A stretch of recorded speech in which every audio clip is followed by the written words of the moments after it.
السلام علیکم۔ رات کے 8 بجے ہیں۔ یہ ریڈیو پاکستان ہے۔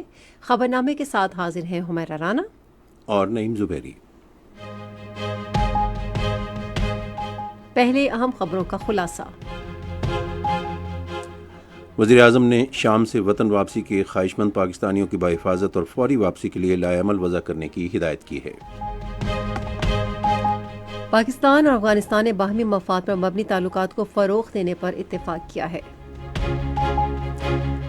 وزیر خزانہ نے مجموعی اور پائیدار ترقی اور عوامی بہبود میں اضافے کے اقدامات میں معاونت کے عزم کا اعادہ کیا ہے۔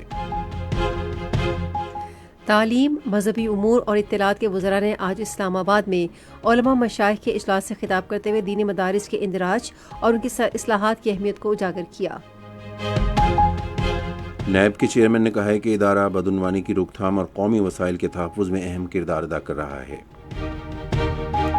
سرکاری اسکیم کے تحت حج درخواستیں جمع کرانے کی کل آخری تاریخ ہے۔ پنجاب اور چین کے ایک ادارے نے پنجاب میں ماحولیاتی بہتری کے لیے تعاون کی غرض سے آج بیجنگ میں ایک مفاہمتی یادداشت پر دستخط کیے۔ چینی سرمایہ کاروں نے سندھ میں شمسی توانائی اور ہوا سے بجلی پیدا کرنے کے منصوبوں میں سرمایہ کاری کرنے میں دلچسپی ظاہر کی ہے۔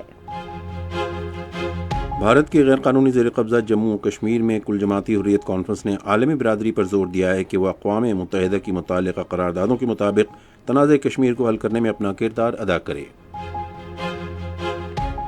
غزہ میں آج اسرائیلی حملوں میں مزید 22 فلسطینی شہید ہو گئے۔ پاکستان اور جنوبی افریقہ کے درمیان 3 T20 کرکٹ میچوں کی سیریز کا پہلا میچ کل ڈربن میں کھیلا جائے گا۔ خلاصہ آپ نے سنا۔ خبروں کی تفصیل کے لیے پہلے نعیم زبیری۔ وزیر اعظم شہباز شریف نے شام سے ہمسایہ ملکوں کے ذریعے واپسی کے خواہش مند پاکستانیوں کی بحفاظت اور فوری واپسی یقینی بنانے کے لیے لائحہ عمل وضع کرنے کی ہدایت کی ہے۔ انہوں نے آج اسلام آباد میں شام کی موجودہ صورتحال کے پیش نظر پاکستانیوں کی واپسی سے متعلق ایک اجلاس کی صدارت کرتے ہوئے کہا کہ شام سے پاکستانیوں کی بحفاظت واپسی کے لیے اقدامات کیے جائیں۔ انہوں نے کہا کہ شام میں مقیم پاکستانیوں کی حفاظت حکومت کی اولین ترجیح ہے اور اس مقصد کے لیے تمام وسائل بروئے کار لائے جائیں۔ انہوں نے وزارت خارجہ کے کرائسس مینجمنٹ یونٹ اور شام اور اس کے ہمسایہ ملکوں میں پاکستانی سفارت خانوں کے انفارمیشن ڈیسک کو وہاں سلامتی کی صورتحال بہتر ہونے تک 24 گھنٹے فعال رہنے کی ہدایت کی۔ وزیر اعظم شہباز شریف نے اسلام آباد میں حالیہ فسادات، پرتشدد واقعات اور سرکاری اور نجی املاک کو نقصان پہنچانے میں ملوث افراد کے خلاف سخت کارروائی کرنے کی ہدایت کی ہے۔ انہوں نے آج اسلام آباد میں امن و امان کی صورتحال کے بارے میں اعلیٰ سطح کے جائزہ اجلاس کی صدارت کرتے ہوئے کہا کہ حکومت کسی کو بھی انتشار کے ذریعے تیزی سے مستحکم ہونے والی ملکی معیشت کو سبوتاژ کرنے کے لیے سازش کرنے کی اجازت نہیں دے گی۔ تاہم وزیر اعظم نے اس بات کو یقینی بنانے کی ہدایت کی کہ انتشار پھیلانے میں ملوث عناصر کے خلاف کارروائی کے دوران قانون کی پاسداری کرنے والے کسی بے گناہ شہری کو گرفتار نہ کیا جائے۔ انہوں نے انتشار پھیلانے والوں کی شناخت اور ان کے خلاف ٹھوس شواہد اکٹھے کرنے کے عمل کو مزید مؤثر بنانے کی ہدایت کی۔ انہوں نے انتشار پسندوں کے خلاف قائم کی گئی ٹاسک فورس کو تمام ممکنہ وسائل فراہم کرنے کی بھی ہدایت کی۔ شہباز شریف نے فیڈرل پروسیکیوشن سروس کو وزارت قانون کے ماتحت کرنے کی بھی ہدایت کی۔ انہوں نے اسلام آباد جیل کا تعمیراتی کام جلد مکمل کرنا اور اس مقصد کے لیے فنڈز فوری جاری کرنے کی ہدایت کی۔ اجلاس کو بتایا گیا کہ اسلام آباد سیف سٹی منصوبے کے دائرہ کار کو وسعت دی جا رہی ہے اور سیف سٹی کیمروں کی تعداد میں اضافہ کیا جا رہا ہے۔ افغانستان کے ناظم الامور سردار احمد شکیب نے آج اسلام آباد میں نائب وزیر اعظم اسحاق ڈار سے ملاقات کی۔ انہوں نے پاکستان اور افغانستان کے درمیان مضبوط تعلقات پر تبادلہ خیال کیا اور باہمی مفاد پر مبنی تعلقات کو مزید مستحکم کرنے پر اتفاق کیا۔ اس موقع پر افغانستان کے لیے خصوصی نمائندے سفیر محمد صادق بھی موجود تھے۔ یونیسکو کے ڈائریکٹر جنرل کے دفتر کے لیے مصر کے امیدوار ڈاکٹر خالد العنانی نے آج اسلام آباد میں نائب وزیر اعظم اور وزیر خارجہ محمد اسحاق ڈار سے ملاقات کی۔ ملاقات کے دوران انہوں نے پاکستان اور مصر کے درمیان تاریخی برادرانہ تعلقات کو مزید مضبوط بنانے کا پختہ عزم ظاہر کیا۔ اسحاق ڈار اور ڈاکٹر العنانی نے یونیسکو سمیت کثیر جہتی فورمز میں ثقافتی وفود کے تبادلوں اور تعاون کی اہمیت پر تبادلہ خیال کیا۔ وزیر خزانہ محمد اورنگزیب نے مجموعی اور پائیدار ترقی اور عوامی بہبود میں اضافے کے اقدامات میں معاونت کے عزم کا اعادہ کیا ہے۔ آج اسلام آباد میں سماجی بہبود کے لیے مالی معاونت کے بارے میں وزیر اعظم کی کمیٹی کے اجلاس کی صدارت کرتے ہوئے انہوں نے نجی شعبے کو بااختیار بنانے پر بھی زور دیا تاکہ وہ بامقصد سماجی بہبود کے عمل میں قائدانہ کردار ادا کر سکے۔ وزیر خزانہ نے سماجی بہبود کی غرض سے مالی معاونت کے لیے فعال پالیسی اور ریگولیٹری لائحہ عمل کی تشکیل میں حکومت کے کردار کو اجاگر کیا۔ انہوں نے اس بات پر بھی زور دیا کہ نجی شعبے کو عمل درآمد کی کوششوں میں قائدانہ کردار ادا کرنا چاہیے۔ انہوں نے کہا کہ نجی شعبے اس سلسلے میں پہلے ہی غیر معمولی کردار ادا کر رہا ہے اور ہمیں ایک اور سرکاری ادارہ قائم کرنے کے بجائے سازگار ماحول قائم کرنے پر توجہ مرکوز کرنی چاہیے۔ محمد اورنگزیب نے مالی معاونت کو مزید وسعت دینے کے لیے خیرات سے بڑھ کر اقدامات کرنے کی ضرورت پر زور دیا ہے۔ انہوں نے کہا کہ مؤثر نظام کو یقینی بنانے کے لیے ڈیجیٹلائزیشن کے عمل کو مضبوط بنانے کی ضرورت ہے، جبکہ احتساب اور مالی تعاون کے اثرات کی جانچ سے متعلقہ اداروں میں اعتماد بڑھے گا اور ان کی ساکھ بہتر ہوگی۔ اجلاس میں سماجی اثرات کے لیے جدید مالیاتی طریقوں کو فروغ دینے، مالیاتی امور بہتر بنانے اور پاکستان میں پسے ہوئے طبقات کی بہتری لانے پر غور کیا گیا۔ شرکاء نے مالیاتی نظاموں، سرکاری اور نجی شعبے کی شراکت داری اور نچلی سطح پر مالی امداد کے اقدامات تیز کرنے کے لیے تجاویز پیش کیں۔ جامع ریگولیٹری لائحہ عمل یقینی بنانے کے لیے تجاویز دی گئیں تاکہ نجی شعبے کو جدید خطوط پر استوار کرنے اور سرمایہ کاری کے تحفظ کی حوصلہ افزائی کرنے میں مدد ملے۔ دینی مدارس کے اندراج اور ان کی اصلاحات کے بارے میں علماء مشائخ کا اہم اجلاس آج اسلام آباد میں ہوا۔ وزیر تعلیم خالد مقبول صدیقی نے اجلاس سے خطاب کرتے ہوئے واضح کیا کہ دینی مدارس کے اندراج کا فیصلہ 2019 میں اتفاق کی رائے سے ہوا تھا۔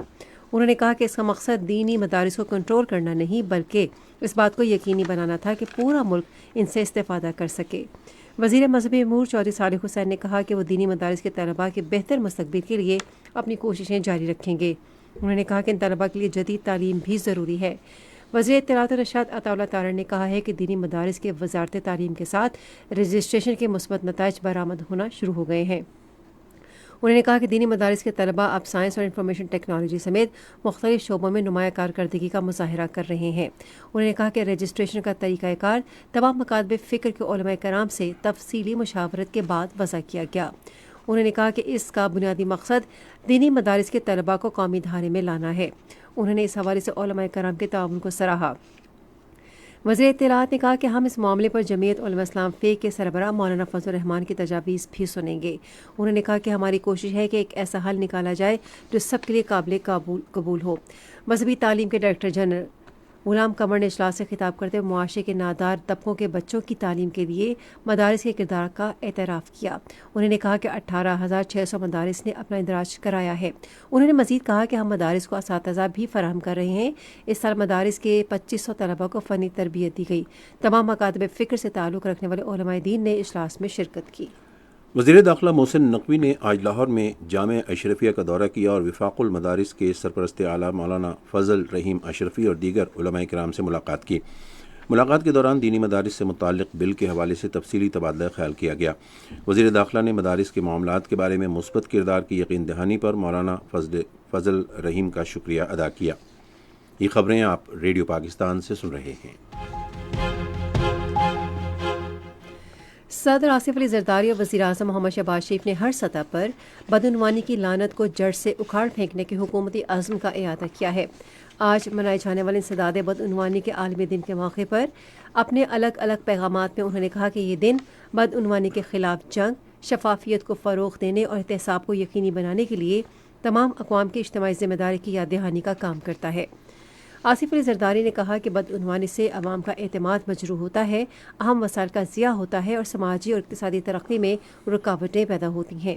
انہوں نے کہا کہ آج پاکستان سخت احتسابی اقدامات کے نفاذ اور نظم و نسق میں شفافیت کو فروغ دے کر بدعنوانی کے خاتمے کے عزم کا اعادہ کرتا ہے۔ اپنے پیغام میں وزیر اعظم نے کہا کہ بدعنوانی ایک گھناؤنا عمل ہے جو معاشی ترقی کو نقصان پہنچاتا ہے اور معاشروں کی سماجی اکائیوں کو تباہ کرتا ہے۔ وزیر اعظم نے کہا کہ ہماری نوجوان نسل ایسے مستقبل کی مستحق ہے جہاں وہ بدعنوانی سے پاک معاشرے میں ترقی کر سکیں۔ انسداد بدعنوانی کا عالمی دن ہر سال آج کے روز منایا جاتا ہے۔ اس سال اس دن کا موضوع ہے بدعنوانی کے خلاف نوجوانوں کے ساتھ متحد ہو کر کل کی یکجہتی کو تشکیل دینا۔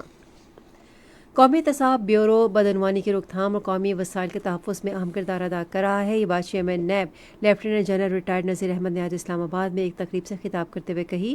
انہوں نے کہا کہ اپنے قیام سے لے کر اب تک نیب نے بالواسطہ اور بلا واسطہ 61 کھرب روپے کی وصولی کی ہے۔ سرکاری اسکیم کے تحت حج درخواستیں جمع کرانے کا کل آخری دن ہے۔ وزارت مذہبی امور کے مطابق اب تک 72,000 سے زائد درخواستیں وصول ہوئی ہیں۔ درخواستیں 2 لاکھ روپے کی ابتدائی رقم کے ساتھ جمع کرائی جا سکتی ہیں، جبکہ 4 لاکھ روپے کی دوسری قسط قرعہ اندازی کے بعد 10 دن کے اندر جمع کرائی جا سکتی ہے۔ باقی رقم آئندہ سال 10 فروری تک جمع کرانا ہوگی۔ قومی اسمبلی کا اجلاس کل شام 5 بجے اور سینٹ کا اجلاس بدھ کی شام 4:30 بجے پارلیمنٹ ہاؤس اسلام آباد میں ہوگا۔ دونوں ایوانوں میں قانون سازی کے علاوہ قومی اور بین الاقوامی اہمیت کے امور پر غور کیا جائے گا۔ سیکیورٹی فورسز نے ڈیرہ اسماعیل خان کے علاقے کولاچی میں آج خفیہ اطلاع کی بنیاد پر ایک کارروائی میں 2 خوارج کو ہلاک کر دیا۔ ISPR کے مطابق سیکیورٹی فورسز نے کامیابی سے خوارج کے مقام کا پتہ لگاتے ہوئے 2 خوارج کو جہنم رسید کیا، جبکہ ایک خارجی کو زخمی حالت میں گرفتار کر لیا گیا۔ ان خوارج کے قبضے سے ہتھیار اور گولہ بارود بھی برآمد کر لیا گیا۔ یہ خوارج سیکیورٹی فورسز کے خلاف دہشت گردی کی کارروائیوں اور معصوم شہریوں کی ٹارگٹ کلنگ کے واقعات میں ملوث تھے۔ علاقے میں خوارج کے خاتمے کے لیے کارروائیاں جاری ہیں اور پاکستان کی سیکیورٹی فورسز ملک سے دہشت گردی کے خاتمے کے لیے پرعزم ہے۔ موسمیاتی تبدیلی کے بارے میں وزیر اعظم کی رابطہ کار رومینہ خورشید عالم نے کہا ہے کہ پاکستان اور امریکہ کے درمیان ٹیکنالوجی کی منتقلی، قابل تجدید توانائی، صحت عامہ اور ڈیجیٹل شعبے میں جدت لانے کے لیے تعاون کے وسیع امکانات موجود ہیں۔ آج 5ویں پاکستان امریکہ تجارتی اجلاس سے خطاب کرتے ہوئے انہوں نے کہا کہ دونوں ملکوں کے درمیان مشترکہ اقدار اور تصویراتی تعاون پر مبنی 70 سالہ تعلقات ہیں۔ انہوں نے ریچارج پاکستان پروگرام کے لیے بھی امریکہ کے تعاون کو سراہا۔ پنجاب کے ماحولیاتی تحفظ کے ادارے اور چائنا بلو ٹیک کلین ایئر الائنس نے پنجاب میں ماحولیاتی بہتری کی غرض سے تعاون کے لیے آج بیجنگ میں ایک مفاہمتی یادداشت پر دستخط کیے۔ مفاہمتی یادداشت پر دستخط پنجاب کی وزیر اعلیٰ مریم نواز اور الائنس کے چیئرمین شی ہانگ شنگ کی سربراہی میں وفد سے ملاقات کے موقع پر کیے گئے۔ ملاقات کے دوران موسمیاتی تبدیلی کے باعث ماحولیاتی آلودگی سے نمٹنے کے جدید طریقوں پر غور کیا گیا۔ چینی سرمایہ کاروں نے سندھ میں شمسی توانائی اور ہوا سے بجلی پیدا کرنے کے منصوبوں میں سرمایہ کاری کرنے میں دلچسپی ظاہر کی ہے۔ اس دلچسپی کا اظہار وزیر اعلیٰ سندھ سید مراد علی شاہ اور چینی تاجروں کے اعلیٰ سطح کے وفد کے درمیان آج کراچی میں ایک ملاقات کے دوران کیا گیا۔ تفصیل ریڈیو پاکستان کراچی کے نمائندے جاوید سمیجو سے۔ وزیر اعلیٰ سندھ سید مراد علی شاہ سے چین کے اعلیٰ سطحی تجارتی وفد نے آج کراچی میں ملاقات کی۔ سید مراد علی شاہ نے وفد کو صوبے میں سرمایہ کاری کے مواقع سے آگاہ کیا اور زراعت، لائیو اسٹاک، قابل تجدید توانائی اور صنعتی پیداوار کو سرمایہ کاری کے لیے اہم شعبوں کے طور پر اجاگر کیا۔ انہوں نے ہیلتھ ٹیکنالوجی، فارماسیوٹیکل اور طبی آلات کی سپلائی چین کے حوالے سے بھی وفد کو آگاہی دی۔ اس کے علاوہ صوبے میں اسپیشل اکنامک زون میں صنعتوں کے قیام میں مراعات پر بھی آگاہی فراہم کی۔ چینی سرمایہ کاروں نے شمسی اور ہوا سے بجلی پیدا کرنے کے منصوبوں میں دلچسپی کا اظہار کیا۔ اجلاس میں ہر شعبے کے لیے مشترکہ ورکنگ گروپس کے قیام پر اتفاق کیا گیا تاکہ سرمایہ کاری کو فروغ مل سکے۔ سندھ حکومت نے کراچی میں دوائیں تیار کرنے کے لیے میڈیکل سٹی قائم کرنے کا فیصلہ کیا ہے۔ سندھ کے وزیر اطلاعات شرجیل انعام میمن نے آج کراچی میں صحافیوں سے گفتگو کرتے ہوئے کہا کہ غیر ملکی سرمایہ کار دھابیجی اقتصادی زون، زراعت، توانائی، ٹرانسپورٹ اور دوسرے شعبوں میں سرمایہ کاری کرنے میں گہری دلچسپی لے رہے ہیں۔ انہوں نے کہا کہ صوبے میں سرمایہ کاری کو فروغ دینا سندھ حکومت کی اولین ترجیحات میں شامل ہے۔ صوبائی وزیر نے کہا کہ سندھ حکومت سرکاری اور نجی شراکت داری کے فروغ کے ذریعے بنیادی ڈھانچے کو بہتر بنانے کے لیے پرعزم ہے۔ شرجیل انعام میمن نے کہا کہ صوبائی حکومت کراچی سے سکھر اور کراچی سے حیدرآباد کے درمیان بلٹ ٹرین شروع کرنے کی خواہش مند ہے۔ حکومت نے پہلی کاربن مارکیٹ پالیسی متعارف کرائی ہے۔ یہ پالیسی، جسے سبز پاکستان کی طرف یہ ایک اہم قدم مانا جاتا ہے، باکو میں COP29 کے دوران متعارف کرائی گئی، جس کا مقصد موسمیاتی اہداف کو حصول اور سبز سرمایہ کاری کو فروغ دینا ہے۔ اس پالیسی کے تحت توانائی، زراعت اور جنگلات کے شعبوں میں سرمایہ کاری کو فروغ دیا جائے گا۔ خصوصی سرمایہ کاری سہولت کونسل کی کوششوں کی بدولت عالمی معیار کے مطابق کاربن مارکیٹ کا شفاف لائحہ عمل وضع کیا گیا۔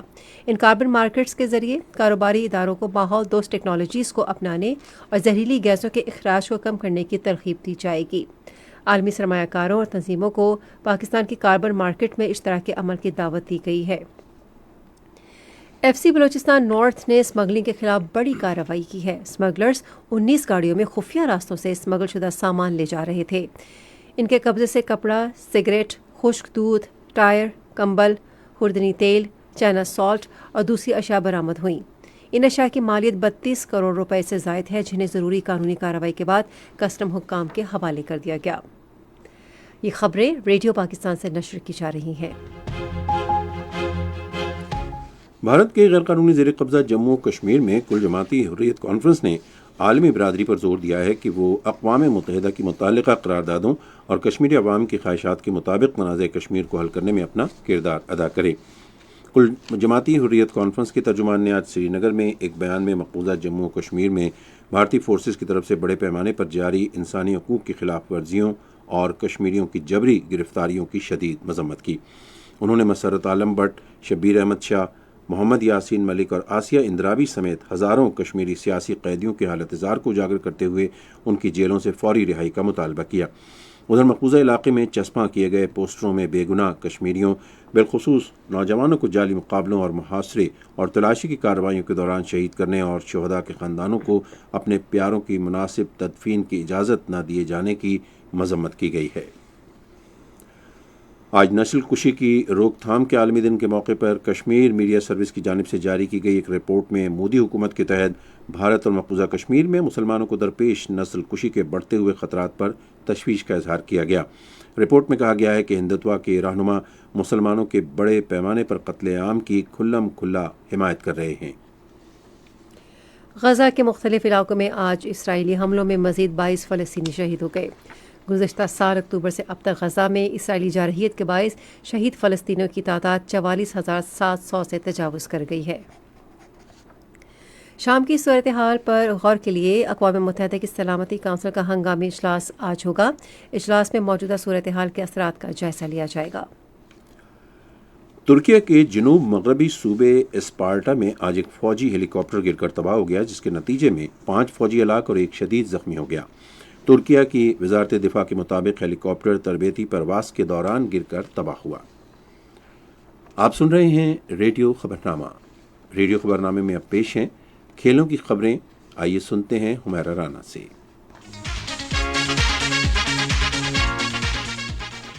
پاکستان اور جنوبی افریقہ کے درمیان 3 T20 میچوں کی سیریز کا پہلا میچ کل ڈربن میں کھیلا جائے گا۔ میچ پاکستان کے معیاری وقت کے مطابق رات 9 بجے شروع ہوگا۔ دونوں ٹیموں کے درمیان 3 ایک روزہ بین الاقوامی اور 2 ٹیسٹ میچوں کی سیریز بھی کھیلی جائے گی۔ کوالالمپور میں پاکستان کے محمد ریان زمان نے انڈر 19 کیٹیگری میں 16ویں Red Tone international junior squash championship جیت کر قوم کا سر فخر سے بلند کر دیا ہے۔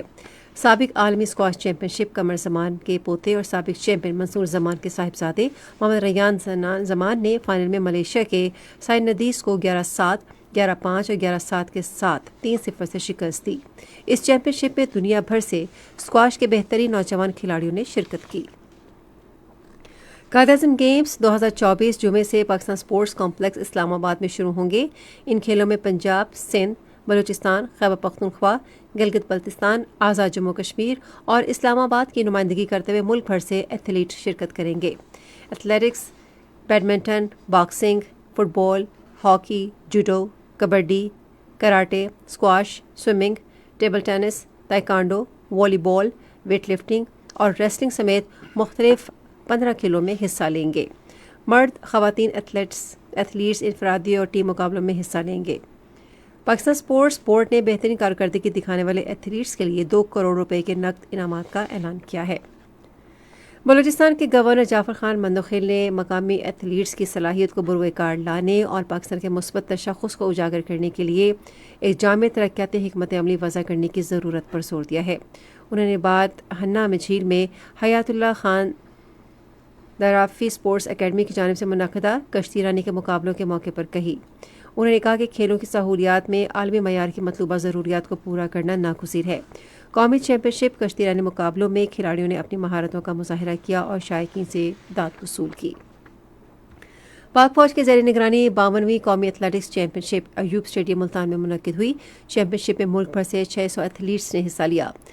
آرمی کی مردوں کی ایتھلیٹکس ٹیم 17 طلائی 12 چاندی اور 10 کانسی کے تمغوں کے ساتھ پہلے نمبر پر رہی۔ آرمی کی خواتین ایتھلیٹکس ٹیم نے سونے کے 8 چاندی کے 4 اور کانسی کے 2 تمغے جیتے۔ یہ تو تھی کھیل کے میدان سے کچھ خبریں، اور اب آپ کو لیے چلتے ہیں تجارت کی دنیا میں۔